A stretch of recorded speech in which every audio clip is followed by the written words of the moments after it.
O Via Justiça de hoje é sobre o autismo. Abril é o mês da conscientização sobre o TEA, o transtorno do espectro autista. O objetivo é acabar com a discriminação e o preconceito que cercam o assunto. Nossos convidados, o deputado Arlen Santiago, presidente da Comissão de Saúde da Assembleia Legislativa de Minas Gerais, e o desembargador Bruno Terra Dias, ex-superintendente de saúde do Tribunal de Justiça de Minas Gerais. Desembargador, como ver esse reconhecimento mundial para a questão do autismo? Qual é a dimensão desse transtorno hoje no mundo? O autismo não é exatamente uma felicidade, mas é feliz que o mundo esteja se conscientizando. Afinal de contas, não se trata de uma exceção. O espectro autista ocorre em 1% da população.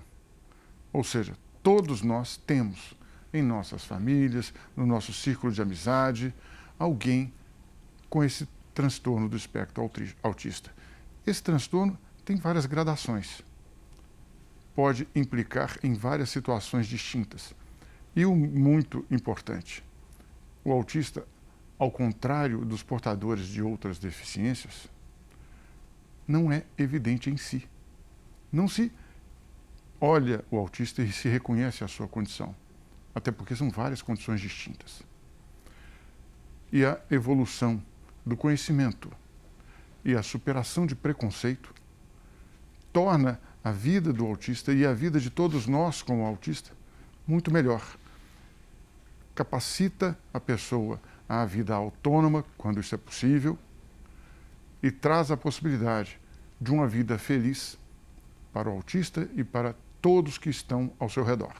O Brasil instituiu o Dia Nacional de Conscientização sobre o Autismo em 2018 pela Lei 13.652. Esta lei foi assinada pela presidente do STF, na época, ministra Carmen Lúcia, que estava no exercício do cargo de presidente da República.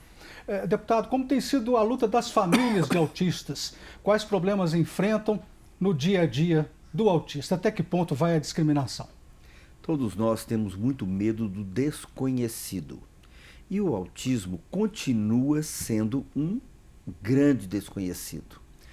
E as famílias, muitas das vezes, ficam sozinhas com um problema que não tem lugares específicos para tratamento, nem existe um tratamento padrão específico. Então, se suspeita que nós vamos precisar de fonoaudiólogos, de psicólogos, de outras pessoas, de psiquiatras, então, enfim, de uma gama de interação para que a pessoa possa ter uma melhor qualidade de vida. O autismo, ele tem 4 gradações, que começa do mais simples, chamado de síndrome de Asperger, até um autismo mais profundo, né, onde existe uma grande irritabilidade da pessoa, com dificuldade muito grande, às vezes até de contenção. Então, é um problema que é colocado e nós temos então que enfrentar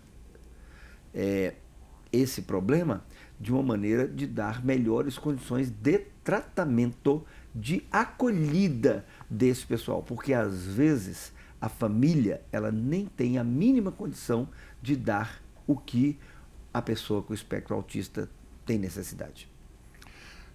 E verdadeiramente, desinformação e preconceito são 2 fatores importantes a serem vencidos.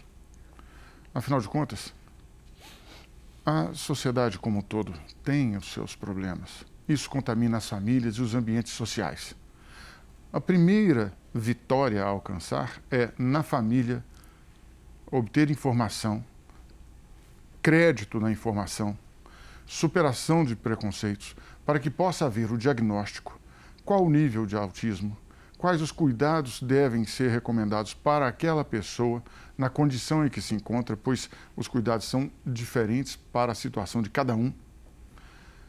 E a partir da família, propiciar as condições de vida, a autonomia o quanto possível e a superação das dificuldades na sociedade, desde o ambiente escolar, o shopping center, os lugares de trânsito, os hospitais, enfim. Hoje existe um nível de informação muito superior ao que havia 20 anos atrás. Isso melhorou muito, mas ainda há muito que caminhar. Deputado, o que dizer sobre as políticas públicas governamentais de defesa da pessoa autista? E eu pergunto também como que está o acesso dos autistas a terapias na rede pública. Bom, o que a gente acontece é que o SUS é o melhor programa de saúde do mundo no seu conceito. Mas nós temos, por exemplo, uma consulta médica que o SUS paga R$ 10 há mais de 20 anos. Não houve interesse dos governos de fazer uma correção. Então, nós temos um plano de saúde muito bem pensado, com um subfinanciamento crônico que cada vez se aprofunda mais e com a falência do sistema hospitalar quase como um todo. Nós temos aí grandes exemplos, como foi aqui em Belo Horizonte, o Hospital São Francisco quase foi fechado nesse princípio de ano, o Hospital da Baleia, que tem um trabalho lindo, maravilhoso com a criança, né? Com a dívida bancária de mais de 100 milhões de reais e com fornecedores de mais de 65 milhões. Por quê? Porque o SUS paga inferior ao custo, não tem correção. Eu mesmo passei para o senador Carlos Viana uma possibilidade de um projeto em que a tabela do SUS tivesse que ser atualizada, pelo menos pela inflação, todo ano. Mas acontece que os críticos dessa questão da tabela, que o SUS é o melhor do mundo, o SUS é o melhor do mundo, não tem dúvida. Não. Agora, como é que você faz um raio-x de tórax de uma pessoa e o hospital recebe R$ 6,56 e só o filme custa 25? Quer dizer, é impossível. Isso foi escancarado na época do Covid, né?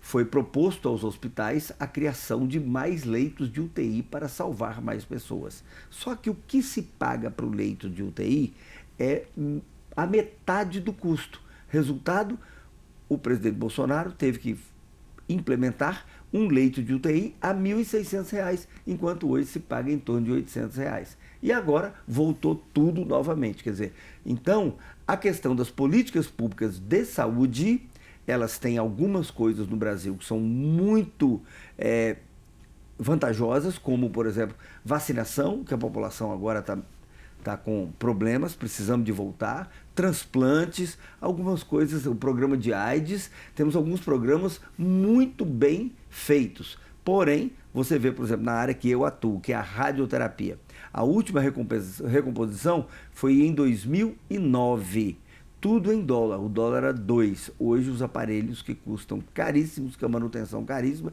vive isso. Então, numa coisa que é desconhecida, aí você vê então a dificuldade que as famílias têm para ter um tratamento justo e as dificuldades que os gestores da saúde e gestores públicos têm de alocar recursos para isso. Mas tem que ser alocado porque essa criança, essa pessoa merece e precisa de atenção especializada. Desembargador, quais são as leis que protegem as pessoas com transtorno do espectro autista? Tem a Lei Berenice Piana, de 2012, conhecida como Lei do Autista, e a Lei Romeu Mion, de 2020. O que elas dizem?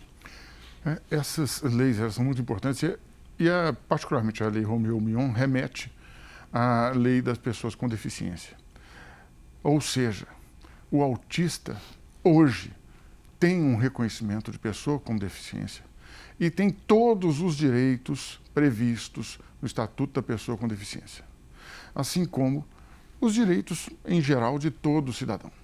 Porque um dos grandes problemas que existem, e volto a dizer, o autista não é reconhecido por um olhar, ele precisa de atenção para ser reconhecido e mais ainda, atenção especializada para ser diagnosticado e saber que tipo de terapia será adequada para ele, né? Ora, esse conjunto de leis reforça que eles têm todos esses direitos, né? Pois muitas vezes, na prática social, por preconceito e desinformação, esses direitos são simplesmente afastados. Um exemplo característico: escolaridade. Por quê? Porque é proibido negar matrícula. Mas, se não se faz isso ostensivamente, muitas vezes se faz isso obliquamente. Não temos aqui um recurso necessário. Por quê? Porque o autista pode precisar de um assistente. Esse assistente tem que ser bancado pela instituição de ensino. Não se pode, por exemplo, criar uma taxa específica para ampliar a mensalidade por conta do autista necessitar de uma atenção especial.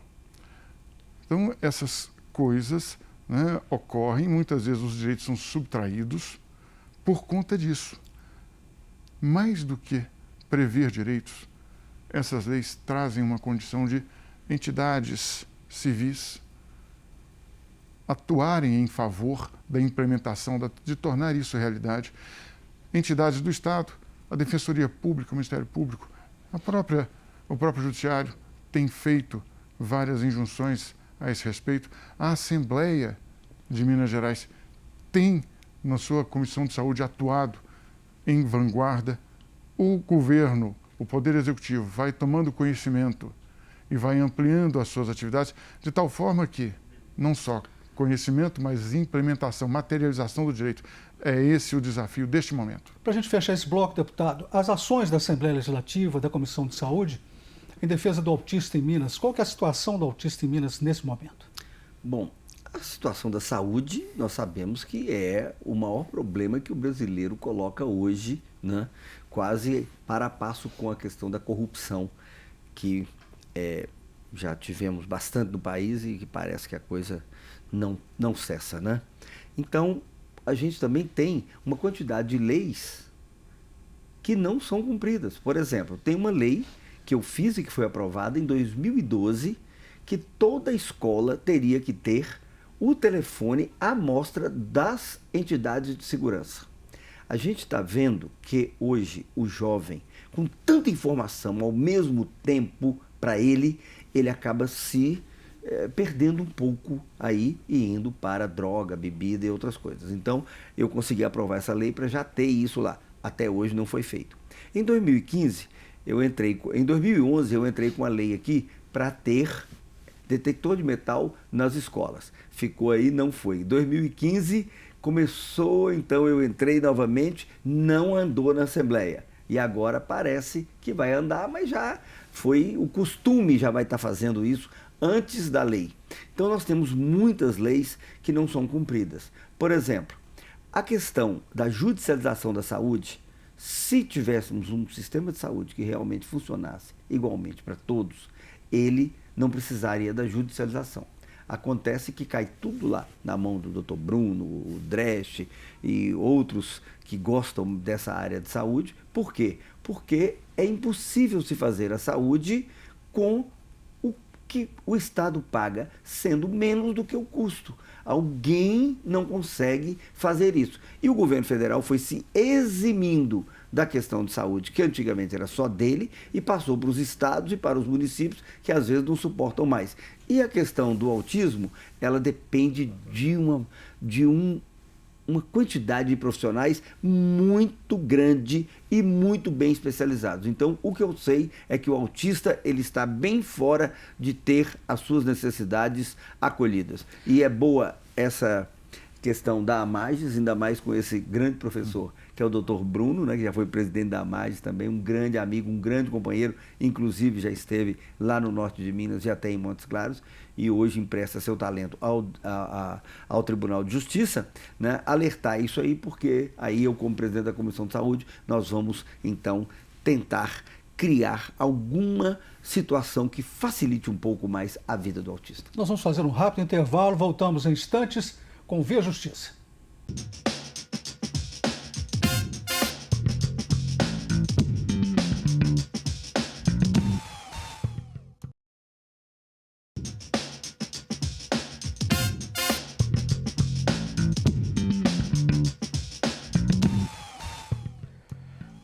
O Via Justiça e a conscientização sobre o autismo. O Judiciário e o Legislativo juntos contra a discriminação da pessoa autista.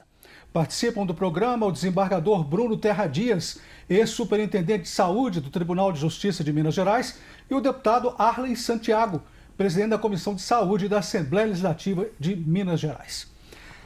Doutor Bruno, quais são os direitos dos autistas que mais chegam, os casos que mais chegam ao Judiciário? Olha, provavelmente o mais descumprido é relativo à educação. Por quê? Porque existe, sim, uma dificuldade, que esse é o ambiente de socialização por excelência da criança. E os adultos foram criados numa situação de descompromisso.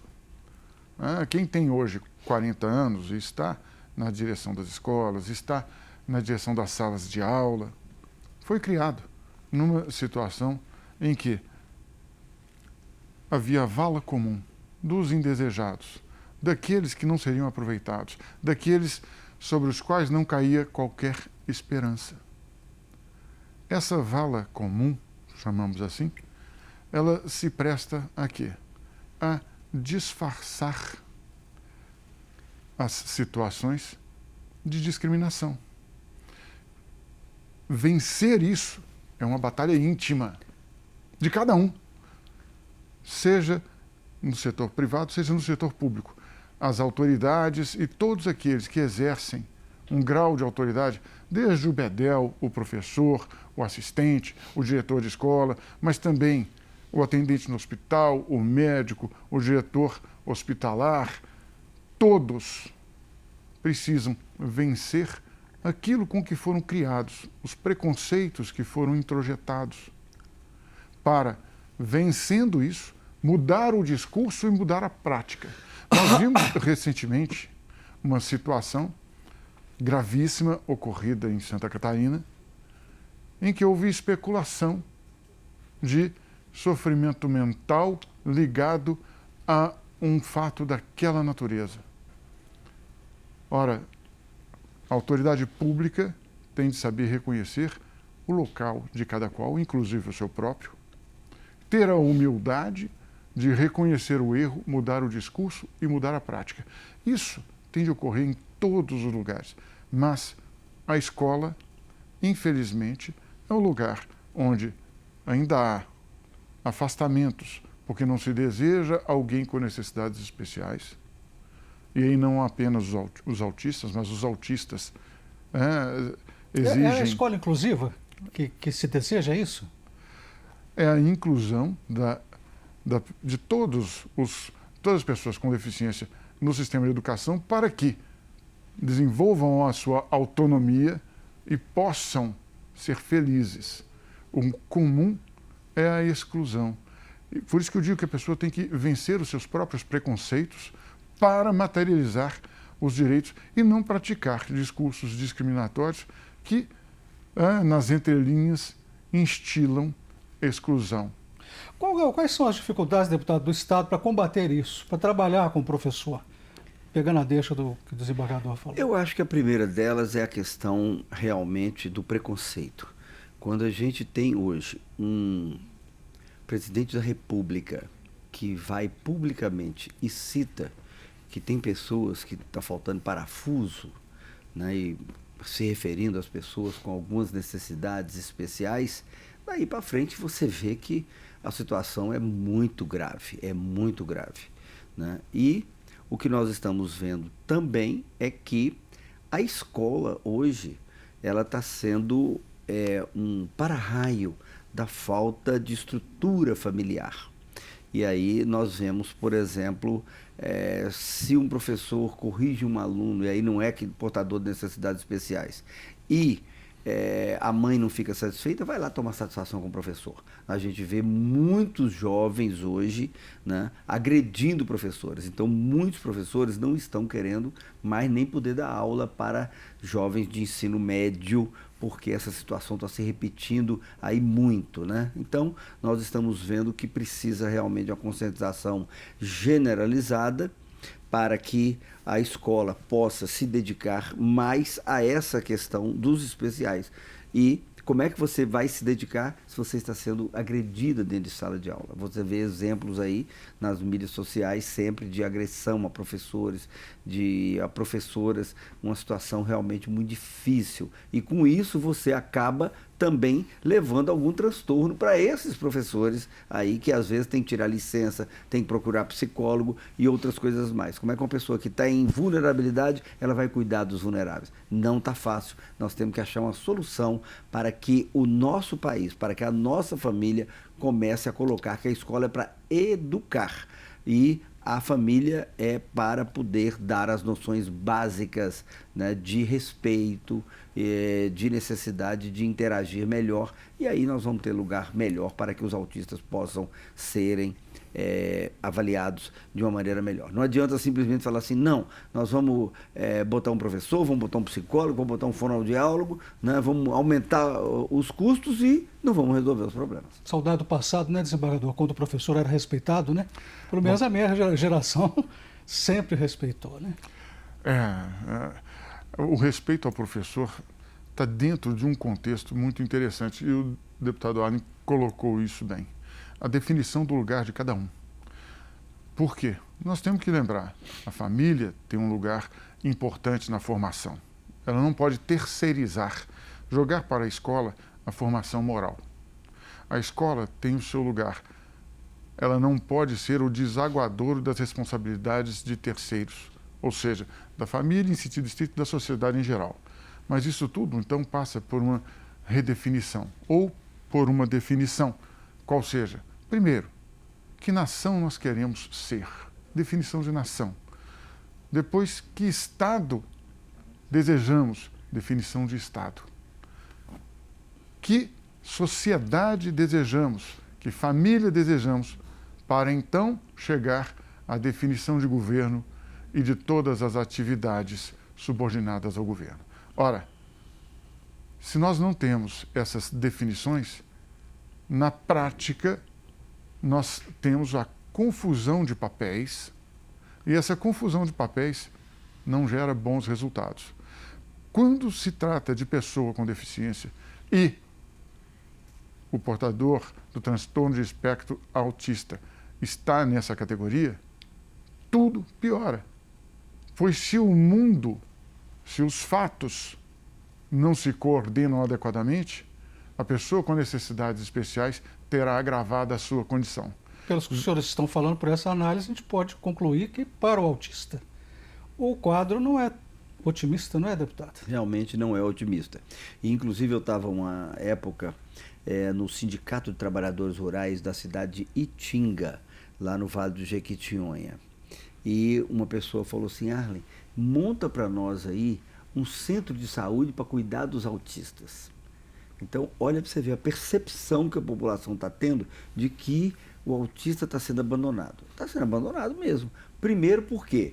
Primeiro porque nós não sabemos direitinho como tratar. Sabemos como ir melhorando, mas não sabemos uma coisa, como cuidar adequadamente daquele. E a população já está se apercebendo que ela não está tendo um lugar para levar o seu filho autista, onde ele vai ser bem acolhido e bem tratado. Então, assim, cria um centro para tratar dos autistas. Muito bem, vamos criar um centro, né? Nesse mesmo dia, uma outra estava perto e falou assim, doutora, cria para nós também aqui um lugar para tratar os diabéticos também. Então, nós estamos vendo que hoje o país está bem doente. Nós estamos chegando ao final do programa, vamos partir para as considerações finais, mas, doutor Bruno, antes das suas considerações finais, os planos de saúde, os deveres, eles podem negar terapias, limitar sessões? Essa é uma questão que surge a todo momento. Na verdade, se nós formos buscar lá na Constituição, artigo 196, no artigo 198, nós vamos ver que a saúde é o direito de todos, um dever do Estado. E o setor privado atua onde o Estado não alcança, ou não consegue alcançar. Pois bem, nessa perspectiva, então, nós não podemos ter essa limitação.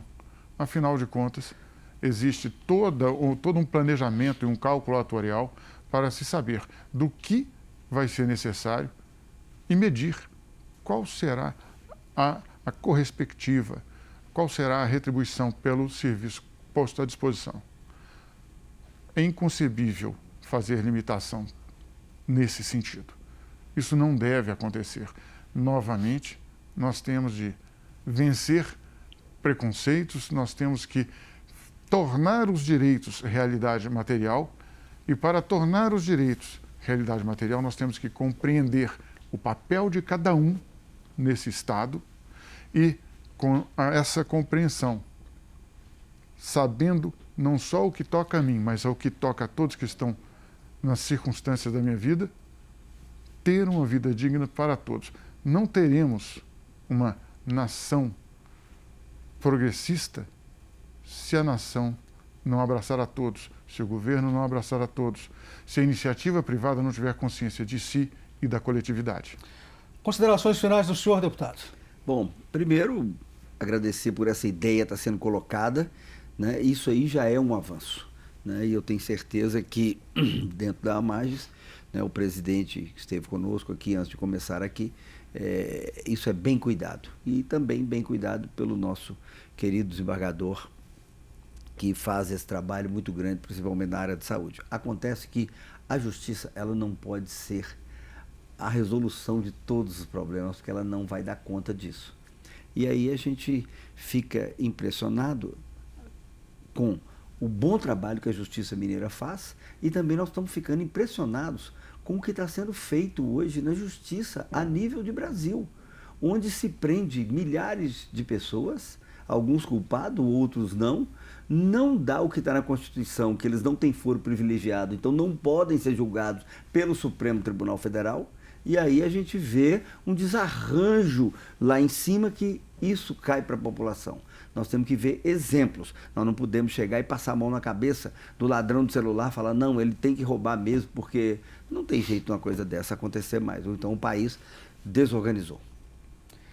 Muito obrigado aos senhores pelas participações. O Ver Justiça de hoje termina aqui. Nós conversamos com o desembargador Bruno Terra Dias, do Tribunal de Justiça de Minas Gerais, e com o deputado Arlen Santiago, da Assembleia Legislativa de Minas Gerais. Nosso endereço para contato é verjustiça@amagis.com.br e você pode também nos acompanhar pelas redes sociais da AMAGES. Grato pela audiência e até o nosso próximo encontro.